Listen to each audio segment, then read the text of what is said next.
რაღაცაში რაც უფრო მაღლა ადიხარ, სუნთქვა გეკვრება, სიამაყის გრძნობა გეუფლება, რადგან რასაც ხედავ შენი სამშობლოა. ამ ემოციების მწვერვალებიდან ნელ-ნელა რომ დაეშვები, მერე ხვდები, რომ ეს ყველაფერი მოსავლელია, გასაფრთხილებელია.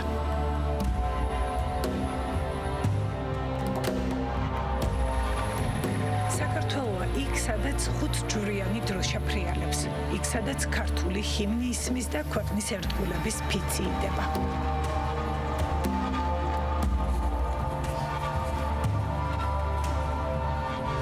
ადამიანებს კი, ვინც ამ ფიცს დებენ, განსაკუთრებული მისია აკისრიათ. დაიცვან მიწა, რომელსაც ბევრჯერ ადგინეს, რომელსაც ჯერ კიდევ მოუშუშებელი იარები აქვს და სწორედ ამიტომ განსაკუთრებული მოვლა, ყურადღება და ერთგულება სჭირდება. ფორმა მათთვის საქართველოა, დროშა კი ფეხზე მყარად მდგარი სამშობლოს სიმბოლო.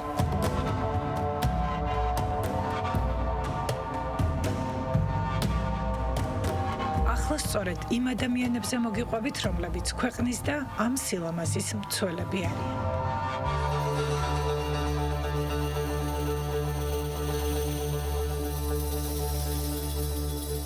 როგორც მშობლის სიყვარულზე არ ფიქრობ, ისე არ ფიქრობდით რაღაც სამშობლოს სიყვარულზე. ეს ბუნებრივი იყო.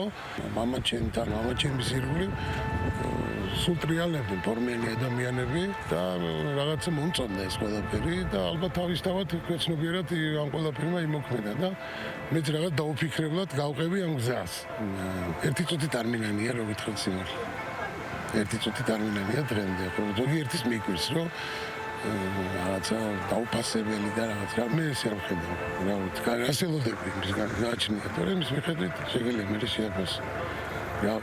მისი არჩევანი მამის განვლილმა გზამ განაპირობა. უკვე 24 წელია მუნდირს ატარებს და ამ პროფესიის სიყვარულით გაჯიუტებულია. სირთულეები რა თქმა უნდა ბევრი იყო, ამის დენებას და შიმშილს და წყურვილს და მსგავს რაღაცებს არ გულისხმობ. უბრალოდ კი უნდათ მაინც გადავიტანე ჩემი აზრით, რაც მახსენდება ალბათ ომის პერიოდი. 2008 წლის ომის პერიოდი გადავიტანე, იმიტომ ჩემი თანამებრძოლები ნახე ისეთ მდგომარეობაში, რაც არ უნდა მენახა ალბათ ყველაზე მტკივნეული ეს იყო ჩემთვის. ჩვენი პროფესია არის ახლოს მაგ ემოციებთან და ალბათ ეს ჩანს, თუ არა დარწმუნებული ვარ, ყველა ქართველის გულში ძგერს გული, ისევე როგორც ჩვენი. ჩემი ორი მშობელი სულ არ ყოფილა მაგალითად დედა პოლიციელი, მაგრამ ჩემზე ნაკლებად არ უყვარდა თავის ქვეყანა.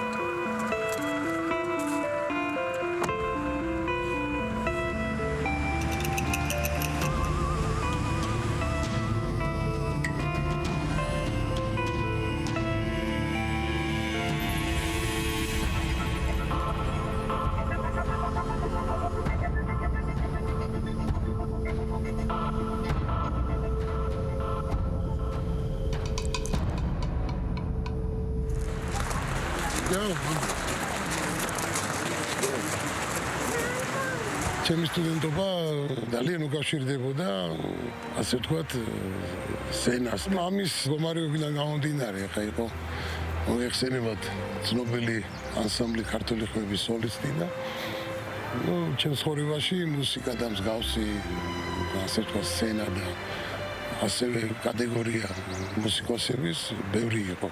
ისევე როგორც ოფიცრები. ხო და ალბათ აქედან გამომდინარე ასოცირდება ეს ყველაფერი მუსიკასთან. სხვა არ ვფიქრობ. ხანგერით? ხანდახან. გაჩნია ხასიათი. ქართული ნეტობა ჩვენი თამდებია, ჩვენი ტრადიციაა და რა გასაკვირია მეც სიტუაციაში რაღაცა მუსიკით გამიფრენო თავი თუნდაც. ქვეყნის სიყვარულს აქვს საზღვარი. რა თქმა უნდა არა, სიყვარულს ზოგადად არ აქვს საზღვარი და მithumetes ქვეყნის სიყვარულს. მაგალითები ბევრი აქვთ, გაუტეხელი, დაუჩოქებელი საქართველოს სადარაჯოზე მყოფი გმირების.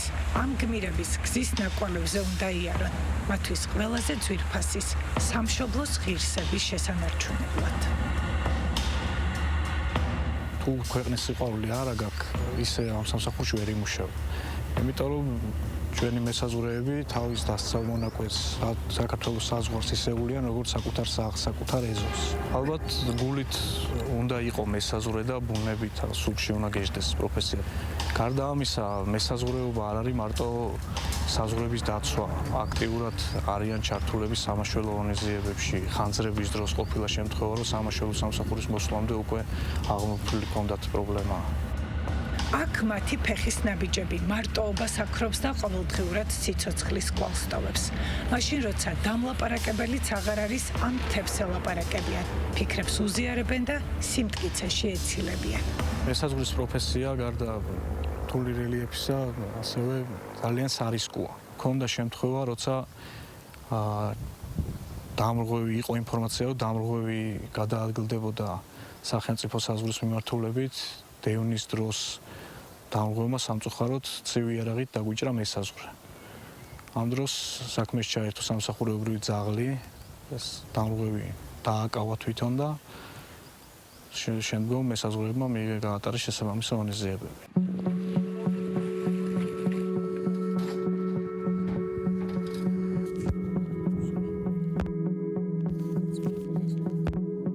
ჩემი პროფესიის გარეშე ჩემი ცხოვრება ნამდვილად წარმოუდგენელი მიმაჩნდა და ის ცოტა პენსიამდე რაღაცა მიყიდება და არ ვიცი როგორ იქნება. წარმოუდგენლად მიმაჩნია რომ ფანჩაში გავალ და ავიაციის გარეშე არ ვიქნები, ნოსტალგია მექნება ძალიან. 39 წლის წინ აირჩია პროფესია, რომელიც შიშს აარცნობს. ვინ მოთვლის რამდენი ათასი საათი აქვს აირში გატარებული და კიდევ რამდენი ასეთი დაუვიწყარი წუთია წინ. ყველა დავალება, რომელსაც მიფრინავ, ყველა რთულია. ბესო გაბიანის მეხსიერება ბევრ მოგონებას კადრებად ინახავს. გამოწვევებით და სირთულეებით სავსე წლები, გათენებული ღამეები, რთული მეტეოროლოგიური პირობები. ეს ის წლებია, რომელიც არაერთ განსხვავებულ მისიას აერთიანებს, თუმცა მისთვის ყველაზე მთავარი, ადამიანებისთვის შენარჩუნებული სიცოცხლეა.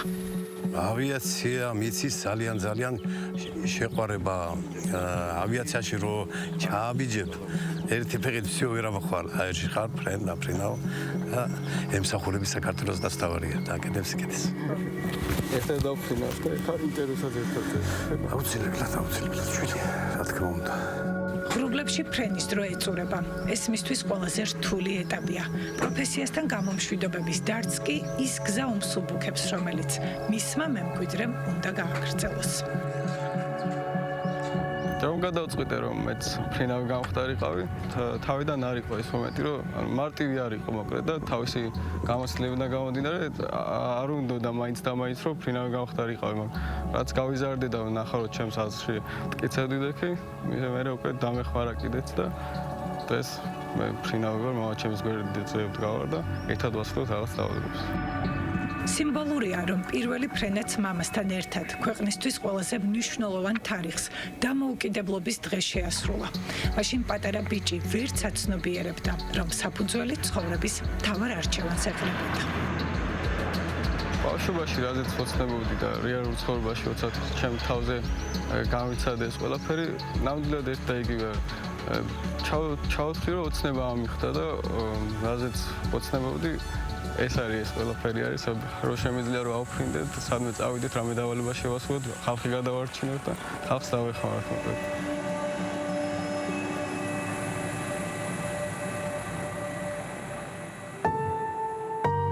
სამშობლოს სიყვარულს ვერ ისწავლი. ის დაბადებიდან სისხლშია გამჭდარი. ასე დაბადებიდან უყვართ მთის უმაღლესი მწვერვალიდან ზღვის კიდემდე, ქვეყნის ნებისმიერი წერტილი. ზოგისთვის მთიდან, ზოგისთვის კი საქართველო აქ, ზღვიდან იწყება. ბავშვობაში ყველაზე დიდ დროს აქ ატარებდა. საკუთარ ფიქრებს ყველაზე კარგ მსმენელს ზღვას უზიარებდა.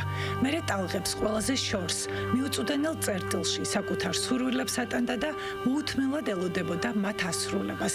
ასე ტალღასავით უსასრულოდ ტრიალებდა გიორგი სიორდიას ოცნებების ზღვაც. ხშირად ჩვენი სურვილები გაგვიტანებია ზღვაზე და კონკრეტულად გაგვიტანებია ფიზიკურად, ბოთში ჩავაგდებდით ნაწერს და იმ იმედით, რომ ვიღაც წაიკითხავდა და გამოგეხვაურებოდა. ოცნებები რაც კი ჩავიფიქრე და რაც კი ბოთში მოთავს და აგვიხდა ძირითადად. ტალღებს სურვილებს ისევ ატანს, თუმცა ასაკმა მეტი პასუხისმგებლობა მოიტანა და გზავნილები უკვე სამშობლოს სიყვარულს ეხება. ქვეყნის სიძლიერე საზღვრიდან იწყება. სწორედ ამიტომ სამშობლოს ვერ უღალატა, ვერ მიატოვა და საერთაშორისო შეთავაზებების მიუხედავად მიღებული ცოდნით და დაგროვებული გამოცდილებით მშობლიურ ქალაქს დაუბრუნდა. საქართველოში დაბრუნება ჩემთვის ნიშნავდა, რომ მშობლიურ ქალაქში დავბრუნდებოდი, სადაც გავიზარდე, სადაც შემიყვარდა ზღვა, სადაც შემიყვარდა ნებისმიერი ადგილი და ჩემი სამშობლოს სიყვარული ჩემი ქალაქიდან იწყება და იმედია, რომ სხვაგან ცხოვრება არასდროს არ მომიწევს.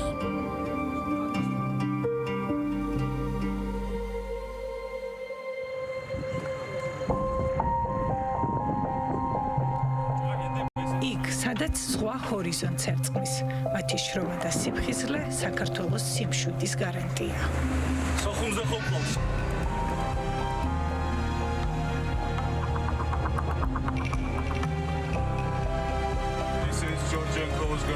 Your vessel, we are getting on board. Over. საქართველოს ისტორიაში პირველად ნატოს საზღვაო ოპერაციაში, როგორც ნატოს არაწევრი ქვეყნებს შორის, საქართველო გახდა პირველი ქვეყანა, რომელმაც მიიღო მონაწილეობა ხმელთაშუა ზღვაში და რომელიც მე ვფიქრობ ძალიან საამაყოა ჩვენი ქვეყნისათვის, რომ მსგავსი სტატუსის მატარებლები ვართ. ასეთია ამბავი საკუთარ ქვეყანაზე და პროფესიაზე შეყვარებული ადამიანების, რომლებიც თავიანთი საქმით ყოველდღე ქმნიან ჩვენი ქვეყნის ისტორიას. ეს ისტორია კი დამოუკიდებლობის დღეს განსაკუთრებულად ემოციურია.